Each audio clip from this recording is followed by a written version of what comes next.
Welcome back to In Our Own Defense podcast. We're your hosts, Dr. Dolores Tarver, and myself, Attorney A.D. Winters. On this episode, we have Dr. Kurt and we have Miss Johnson helping us unpack, am I ready to date? Whether it's, this is your first time dating as a youth, this is your, trying to get back up on the horse, so to speak, after you had a bad relationship or closed the relationship out, or you're just trying to figure out and navigate this social media and COVID space that we're all in. Dr. Tarver, one of the things that people experience challenges with is they move into a town, but they're still dating somebody back home or back where they came from. What is it? I just wonder, what are the challenges that people are experiencing as they move to a different location? As you move to a different location, how do you get into the dating scene? What are some of the things that people are going to do? And are some people moving, to escape previous relationships, whether it be the toxic nature of it, or it just was so heartbreaking and the person moved on, or you chose to move on? I think that's something that I'd like to engage with our panel today. Have you noticed that kind of dynamic, location? Definitely. I see people, as you alluded to, moving to get away from relationships frequently because they just feel like if they're in the same place with this person, they will stay in this pattern of start, stop. We get back together, we break up, we get back together. And it's just so difficult for them to be able to leave that relationship, even though they know that it's probably not healthy for them anymore. And they're just staying in it because it's comfortable and it's what they know. So I have definitely had clients who relocate for that reason. But as you said, people move for other reasons. We move for jobs. We move to be closer to maybe our aging parents. We may move because we want to get out of a city or into a city, various different things. And so, there are people who move and they're really just trying to figure out, okay, is this relationship going to move with me? Or am I going to be starting something new? And moving is a good time for people to start thinking about those dynamics. And so let's pose those questions to our guests. We will, how about we start with you, Miss Johnson, about what do you think are some of the reasons why those dynamics occur when people move, whether it's leaving a relationship, trying to figure out if they want to keep that relationship, or figuring out if they want to start something new? So I think my perspective is going to be an interesting one, but I do think sometimes women in particular can be conditioned from a very young age to be in a relationship, to be the girlfriend, to be the wife, to strive to be the parent, all of that. And I think sometimes moving is the best way, although it seems dramatic, it is the best way for a woman to kind of disconnect from those realities so that she can then sprout for herself in her own, respective way, exploring things.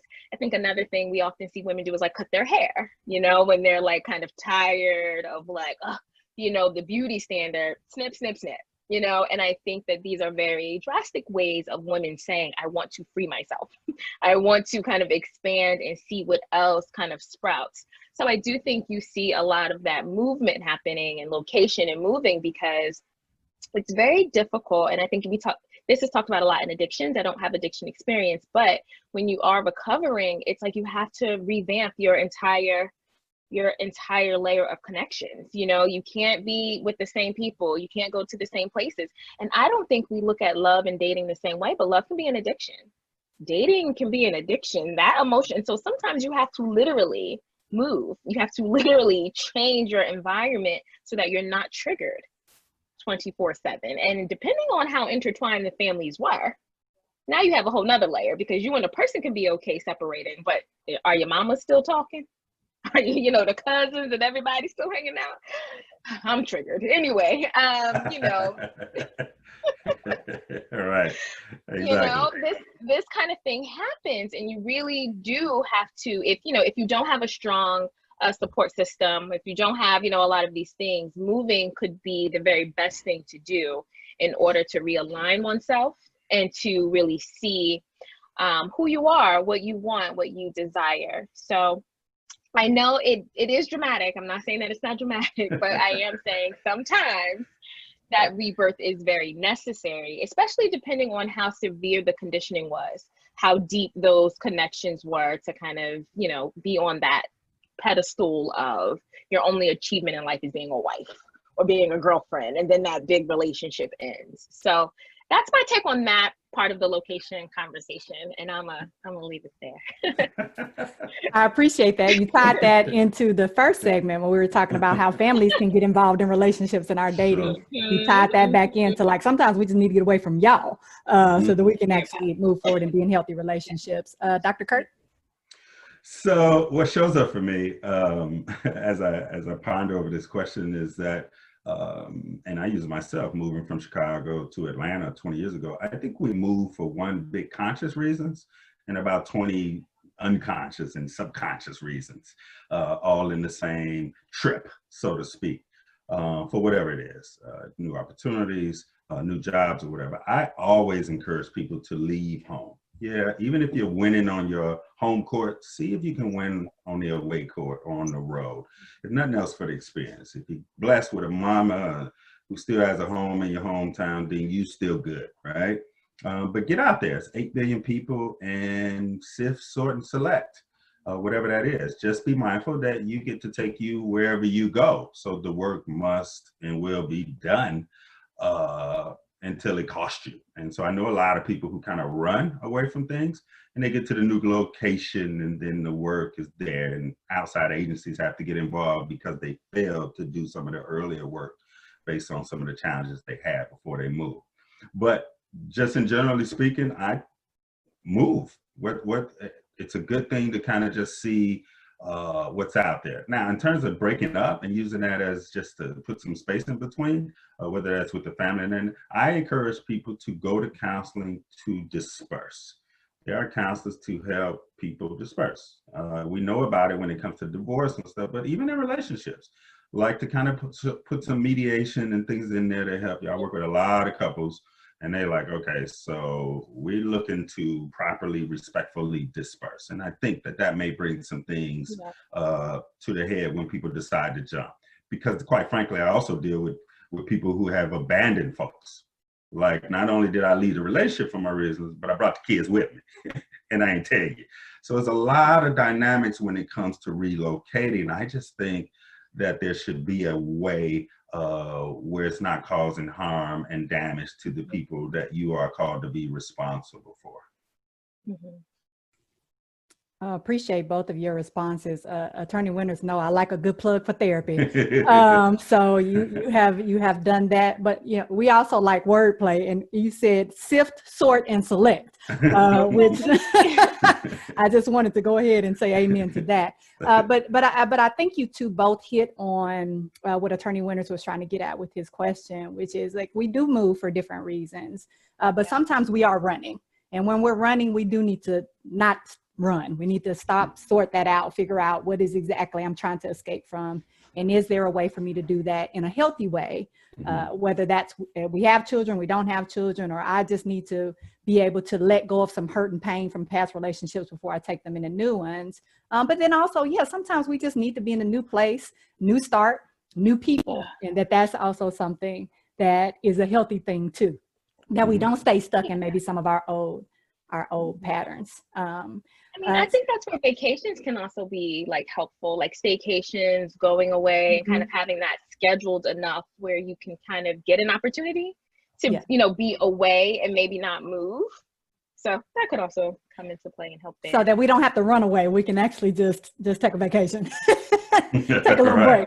I appreciate that. So to move on to the next question, you know, we have talked about family dynamics and kind of brought that in, and we know that we are our parents' kids, and we take on the positives of them, and we also take on some of their challenges. Sometimes that's funny, and sometimes it makes us cringe, maybe both. But how are we affected by, to get into a little bit more detail, those dynamics of people that raised us or that were around us when we were growing up in terms of us dating? Because we know we do what we see. So what are some of the things that you all have seen, and how can we help our viewers kind of unpack some of the things they may not even be aware of that they're doing because they saw them possibly as they were developing in their own identity as people that will date later in life? You go for it, Dr. Kurt. So thank you, Ms. Johnson. So, you know, the idea of your parents being your first teachers is a huge one for me. I often share with people whom I interact that most times the parent who is around the most does the most damage, right? And so the absent parent is the one that oftentimes bring a lot of the blind spots through absence. And so it's that funny combination that has us show up differently because we relate how we were related to, generally speaking. And so oftentimes, you know, I work with people who have great upbringings, their providers were great, but they still lack severe relational skills, right? Because they have this standard, like, you know, and there's no perfect upbringing, right? There's no perfect upbringing, but relationships is the #1 personal development program. You will get exposed, no exceptions.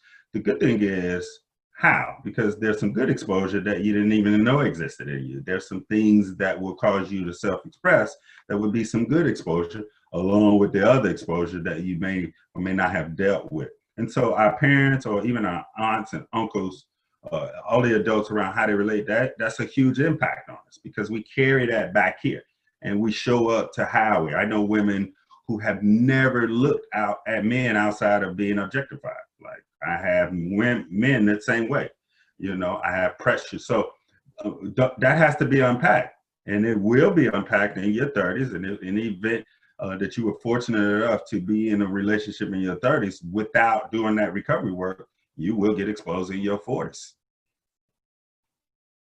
Absolutely. That's a good point about, like, you know, how we relate to who we see. And that absent parent, that concept is so real because I see that a lot with my teens, you know, when parents get really frustrated because they're putting their dad or their mom on a pedestal and she's not here. And I'm like, well, it's because that absent, you know, the absent presence keeps them in a fantasy about what that relationship would be like. And I think too, when we talk about relationships, I think we do kind of live in a very fantasy type of, you know, thought process. And when we look at family, and then when you look at social media, there are a lot of gaps in between reality. You know, the reality we're not really kind of talking about. It's like we see the family stuff, and then sometimes you have family members who don't necessarily tell you all of the things that they had to sacrifice for certain relationships. And so you think you do all of this, you know.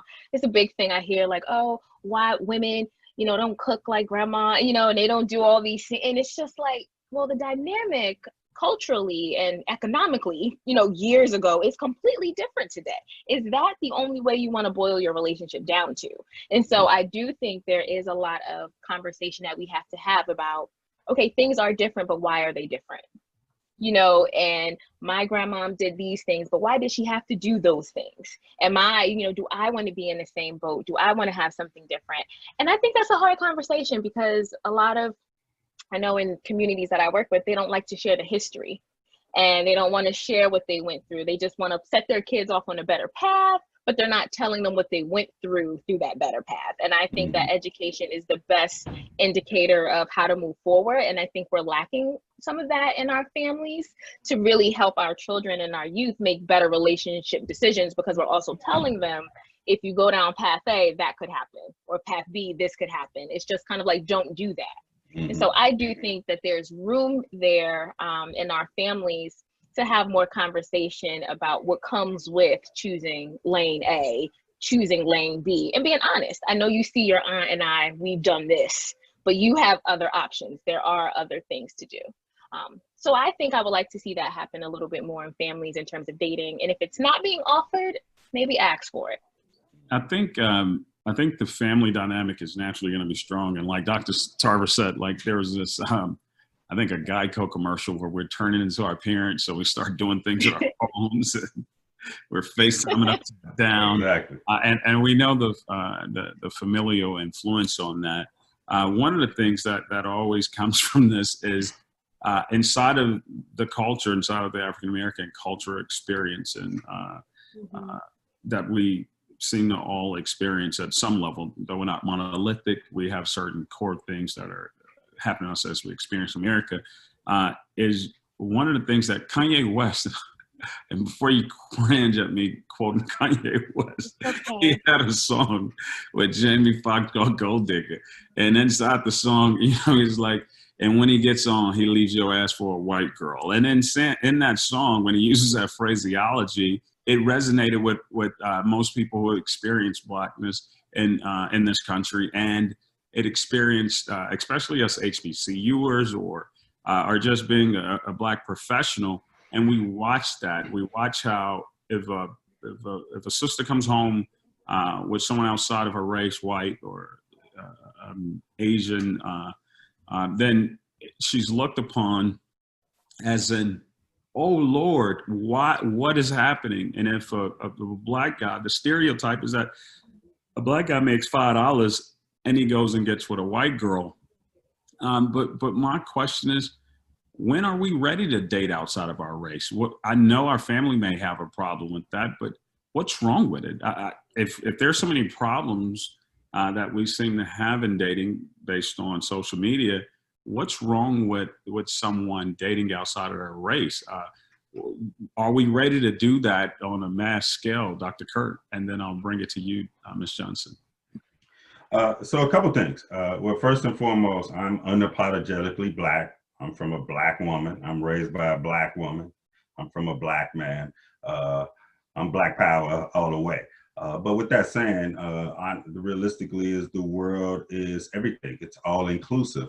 And we do have the right, to date outside our cultures. I think we limit it to just race, and that term is a different maker for me, but there's a bunch of cultures that I think that we have yet to explore culturally, brown, Black, white, anything of that. And so I often encourage people to see how you show up in other cultures or the ethnicities, to see how you show up. Now, statistically, we know that the majority of Black men are married and having babies with Black women. That's a fact, right? And so I don't think it's such a big thing where I am in any position to denounce it. I work with men who have had experiences dating a variety of women, and that, clarity brings contrast. Contrast brings clarity, and ultimately they end up having Black wives and obviously having Black families. You asked the question, Attorney Winters, about when are we ready? I don't think we are ready. I think we're ready to be ready, but you don't become ready until you kind of do that. Ready to be ready, meaning you're open and willing, right? And I don't think anything is wrong with that. I encourage people to go to a different side of town, try some new activities, botanical garden, things that you normally wouldn't show. You know where your Black folk gonna be. So if you're talking about dating, go somewhere different and see what that has to offer for you. Because oftentimes you can date with someone from another cultural race. It may not get to the intimacy level, but it could just be fine with going out to dinner with someone from a whole different, so you can get some insight on how we all go through a lot of the same thing on a basic level.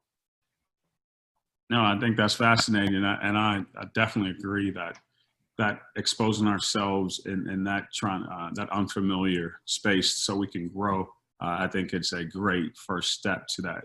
But I like what you said about we're ready to be ready. Do you agree, Ms. Johnson, about the ready to be ready and navigating the space kind of incrementally? So I think a lot of the frustration that you hear from Black women and Black men about the opposite is that they actually want each other. It's just that they, to me, don't feel maybe validated or appreciated in the journey. And I think because Black people in general tend to we have a lot of weight on our shoulders, right? Generationally speaking, it's so much to unpack. And so I don't think that Black people are really coming to dating with an even playing field at times. I think we're coming with a lot of baggage and we're coming with a lot of weight on our shoulders. And I think that becomes difficult for the other person that still has weight too, to try to unpack at the same time and try to help you navigate unpacking. Like, I think that more or less is what's happening when that conversation comes up about. And so I think when Kanye West makes that reference, or all the Black men on Black Twitter make that reference, is because the idea is, I'm going to go get with someone who doesn't have as much baggage, who may not really challenge me in certain ways, and it's kind of a different playing field in how I'm engaging in the relationship. Now, I don't necessarily think that that's like a right or wrong, because I do think relationships should have a level of ease But I do think part of that conversation is just frustration that, you know, both parties have a lot on their shoulders to navigate and to deal with. And I think that that can make it difficult to relate and have a relationship. And so I think that that was just kind of my initial thought. So I think people say a lot of that out of frustration, and they really don't want to go into the other interracial dating pond, if that makes sense.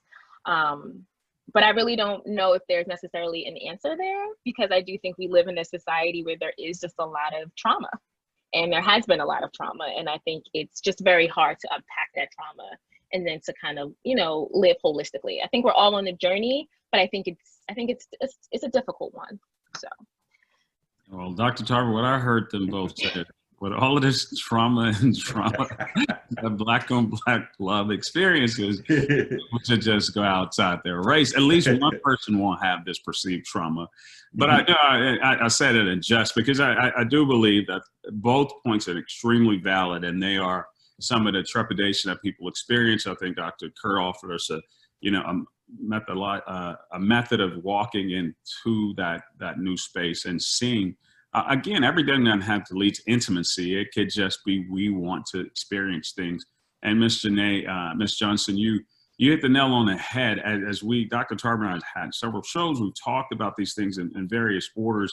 And I think that a lot of times we have to while you don't want to bleed on somebody that didn't do this to you, but we're naturally just oozing blood. That's a gaping wound of racism that exists.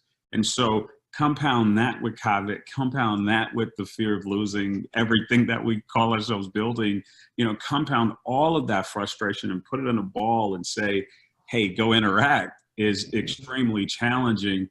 And so sometimes it may feel easier to go outside of it, but I think the normal rules, you guys would all have to agree that all of the rules of dating still apply, irrespective. That's another human being, like you're a human being. And you guys want that ultimate human experience that we all want, to feel safe, loved, cared for, and an ability to be supported and achieved. So, Dr. Tarver, I know that was a lot, but I want to make sure we allow you to have a question here. Yeah, that I think is always a tough conversation about us dating outside of our ethnicity. Dr. Kurt mentioned being unapologetically Black, and I think a lot of times we struggle with what it would mean for us to date outside. Are we abandoning these people who look like us and share our experience? But I don't think we can have this conversation without talking about some trauma. So thank you all for your segue into my question. Because we all know that, and a lot of times we dance around this issue, but we know that our early sexual experiences also affect how we date and who we date. And I have definitely had people say, when I ask them the question of, when was your first sexual encounter? The babysitter, my cousin, my nephew, my sister, my aunt, right? So people are, I watched porn. I had older cousins that were doing things. I saw my parents having sex. And oftentimes those are things that also affect not only our dating preferences, but also maybe some aversions to people, where I've had folks say, I don't like to date people of a certain ethnicity because I connect that with a perpetrator earlier in my life. Or the way that I look at, Dr. Kurt alluded to this earlier, the way I look at relationships comes from this place of a very sexualized one, where I see partners as sexual objects. I don't see them as people, because the way I was introduced to sexuality was when I was too young to really even consent or to understand what exactly was happening. But it shaped me, it altered my mind in a way that now I look at relationships different. So can you all talk about just how these early sexual experiences, particularly those that may have been unwanted, affect us in our dating experiences? Yeah, I'll go ahead and start. They shape us, like you said, very early on. And I think without the room to process and without the room to explore, what happened, that it wasn't okay, how they felt about it, they really can continue to manifest in a way that can be really harmful to people. And I do think if we look at this culturally, right, there's two sides of the coin here. A guy having, intercourse and sexual encounters with someone older is seen as a good thing. You know, it's, you did well, you know, you got that, this older woman. And on the flip, right, girls get called fast and they get called all kinds of names. So I really have an issue with the messaging that we send out just on a higher level around sexual experiences, because a child is a child. A child is a child, right? And I think we have to stop that messaging, like literally stop it, because it also impacts boys. And I don't think that we're taking a closer look at that. You know, I'm glad that girls get, you know, attention, but we need to take a closer look at boys and how that messaging impacts their self-esteem and their identity and what they think they can offer in relationships. Because from my experience, I think a lot of boys that, you know, become men will then feel that they only have that to offer. And then they will continue to objectify or be, you know, objectified, right, in these situations, because that's it. You know, someone I trusted took advantage of me. Now I don't trust anyone. Now I don't do this. And so I do think our early experiences, and I think we need to be more, my thoughts are running fast here, but I do think we need to be more sex positive. I don't think we're really sex positive when we're talking to youth about what sex is, what it means. It's very secretive. You know, we uphold purity culture, you know, in a lot of religions. And I think if we have a more open conversation about sex, being positive about it, education, the education of it. I think people are afraid if they tell teens about it, they're going to go do it. No, because if you tell them about diseases and all of these other things, and more than likely they're going to make healthier choices. So I do believe that we should be looking to have more sex positive conversations, and conversations that aren't about fear, so that our youth feel empowered even when they're younger to make certain decisions, so that they're empowered when things happen to them. And if we're talking about sexual experiences that they didn't want, I think the family has a very large responsibility, because a lot of the time secrets eat at the family. So what happens in this house stays in this house, eats at the family. And I think we don't pay attention to the messaging, where it's like, if your daughter comes to you and tells you Uncle Joe or someone did something, Uncle Joe still shouldn't have access to that child. The conversation shouldn't be leave the door open or don't go near him. The conversation should be he's not welcome here anymore. But I think then there's a familial piece where we don't know what to do to cut certain people out of our family. And I think we have to look more at protecting our children versus being afraid of this family member being disconnected from the family. So a lot of layers there, but I definitely feel we need to believe youth when they tell us something inappropriate happened. We need to be having conversations with them about what is inappropriate. We need to disconnect from the secrets and the what happens in this house stays in this house. And I think we need to level the playing field of sexual messaging between boys and girls, and it should be sex positive. I appreciate just that. Well, I gave you a lot, so I just kind of threw that right at you. But I think you helped with two things. One, how do we talk with kids about sex, right? So we know that things are happening to our babies out here. But how do we talk to them about healthy sexual relationships, as opposed to making them think sex is some kind of magical experience and we're trying to keep it away from them. They need to have information so they can be informed and make informed choices. But then also, you mentioned that culture of silence that happens in families, where when there are abuse things that happen, we don't speak up, we don't protect our kids. One, set up prevention, but two, also intervene when something does happen. So I appreciate that. Dr. Kurt? Wow. Yeah, so that's a lot. Thank you for the question. Thank you. That's how I roll, Dr. Kurt. I'll give you a whole bunch. Yeah, I see. I'm sweating it here. Okay, so I off the top, I think sex is a topic that should be ongoingly discussed, period. Just as any other subject. And it shouldn't necessarily be dramatized or anything besides just politics, sex, music, sports, right up there.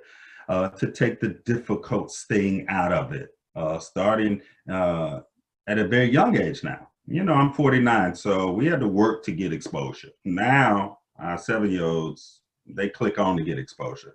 So there's a lot of things that are differently, but on a basic level as adults, as caregivers, as providers, I think that we owe it to the young people, to family in general, to have an ongoing, healthy conversation regarding sex. Ongoing. So that we can all grow into the naturalness of what that means, what that looks like. Because let's face it, you could have started, waited. I don't know of anybody who started off with just a 100% secure sexual first, second, or third experience. And I'm not suggesting that it was traumatized, but there was some growth that took place whether you waited. And there's also some things that happen if you got started too early. But the funny thing about it is I've known people who have abstained for sex until later on, but still was exposed to sex indirectly, which was just as traumatizing. So they didn't necessarily engage in the sexual act, but they watched porn at a very young age, or they saw some people, right? So that trauma kind of caused them to fall back on actually doing it, but they still was curious enough to put themselves in an exposure position. Then there's conditioning about how we raise girls versus boys. Sex is a big one. I was fortunate enough to be raised again by a Black mama who came out the gates talking about sex. This is what's natural. This is what tell me everything. This is what you do. This is what you don't do. This is how you protect yourself and things of that nature. To the point where it was just another topic, like what we eating for dinner, and she would bring it up. And so I'm fortunate that I had a mom that kind of brought that out. It didn't help to the degree that I still was on my own trajectory in terms of finding out who I was, and what that meant as a boy, growing up an adolescent. But to answer the question, sex is one of those things that need to be ongoingly discussed. It doesn't have to be stigmatized, it doesn't even have to be formalized to the degree where I think it should be up there with a Kanye topic or a Kamala Harris topic or Migos topic or whatever it is. I think it should just be a common dialogue, because what happens is I see parents, I see adults on my end who have been shamed, guilt, conditioned to sexual things that have happened, and I have to remind them your sexuality, your past, and it's just a smidget of the totality of your existence, right? And so there were some things that were left out that they were traumatized, but it's that 10% still magnifies the other 90% that they're struggling with. So sex ongoing all the time, starting as younger than it was for my generation, and mostly listened to by young people. I think even as adults with our experience, we need to do more shutting up in terms of listening to young people on what it actually looks like from their vantage point. And I think that's a telling sign of kind of what we're trying to experience with that, and having those great conversations. As you said, Dr. Kurt, continually having those conversations. Ms. Johnson, you broke down how we have to layer those response, what it is, and communicate with with our youth and explain it with their end state in mind. And I'll ask quickly before we go to our next break. I always see on the internet where you have these, social media dating gurus, and because what we're talking about, we're unpacking some really deep subjects. First sexual experiences, being exposed to sex early, dating outside the race. We've had discussion about, what do we date when we go out of town? And you guys have, Ms. Johnson, you're a licensed marriage and family therapist. Dr. Kurt, you're a doctor, and you guys have all these qualifications. Dr. Tarver, Ph.D. You guys have all of these qualifications, and then what qualifies somebody to be a dating coach that doesn't have all of his qualifications? And are they going to be prepared to unpack all of these deep, what I think you need some sort of training to go through? What qualifies somebody to be a dating coach? I would like you guys to kind of give me an answer on that before we take another small break. Thank you. Let's go with you, Dr. Kurt. So when I think of coach in general, I think of someone who has the ability to get results as a result of connecting significantly with another person. I don't think it's more so based on formal acquisitions and certification, more so than saying, hey, I can assist you on this journey of gaining these results, whether I've had them or close to it, but I can actually hold you accountable and support you at the same time as a result of developing a significant relationship with you. And so I think oftentimes when it comes to these gurus and coach, the significance is lacking, right? So people jump on these people for external things and not necessarily connect or resonate with them. I think with anything, whether it's your coach or counselor, you got to get your person. You have to find a person who resonates with you, who speaks to your inner being. And then, you know, if they have verifiable lived experiences that they can get you to the end goal, that's great. What qualifies someone to be a coach? I don't know, Attorney Winters. What I do know is that I would, if I was looking for a coach, I would look for someone who has results, even if that meant, and especially if that meant they took an unorthodox long route with a lot of trials and tribulations to get there, so that I could see the have-tos and the must-nots and everything that comes with that as a result of developing a significant relationship with them. I appreciate that. What is your take on that, Ms. Johnson? Do you think that someone without all the credentialing that you all have can still be successful as a dating coach? So I do think someone can still be successful. I think my issue is that some coaches out there are really not separating the two. And for me, that's when it becomes problematic, because for me, I understand that someone's lived experience can get you through more than just, you know, my formal training. However, when you're trying to skate between the lines or blur the lines, that's when you can do damage to someone. And I think that depending on that person, you know, we don't know how they are coming to you. So I think that, you know, coaches with their process and how they vet clients and how they get people in, and that readiness for that client to partake in their program is what's really important. So basically that coach's integrity, without me saying all the fancy stuff, that coach's integrity is a big deal. And them having the understanding and the discernment to say, oh, this person may not be ready for coaching. There's a lot more oozing out, as we talked about earlier, that, you know, needs another layer of support.